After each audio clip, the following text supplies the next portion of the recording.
Euroregione News. Friuli-Slovenia, dialogo tra i vigneti.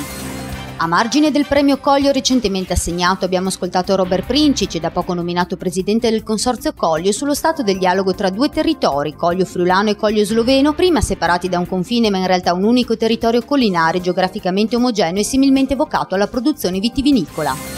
Dialogo c'è, si discute, si parla, non abbiamo ancora in realtà fatto dei progetti comuni, però dal mio punto di vista c'è sempre stata la voglia di fare qualcosa insieme. Non abbiamo ancora raggiunto degli obiettivi perché effettivamente c'è un'evoluzione continua in realtà. La Slovenia stessa negli anni ha cambiato determinate impostazioni a livello amministrativo, fiscale, quindi si sta avvicinando sempre di più o comunque è sempre più vicina e simile a noi.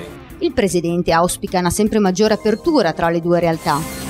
Quando saremo veramente europei in tutti i sensi, tutti quanti sullo stesso livello, sicuramente sarà ancora più facile dialogare, o meglio, progettare qualcosa di definito insieme. L'attività comune c'è, abbiamo delle similitudini, abbiamo un'uguaglianza assoluta sotto un profilo produttivo, quindi esigenze, costi, eccetera, però ci vogliono ancora dei passaggi per riuscire veramente a fare e concretizzare qualcosa insieme. C'è l'esigenza di dialogare e fare dei progetti anche Interreg, assieme al Burda, in questo caso il Collio Burda, sotto un profilo produttivo ma anche sotto un profilo turistico.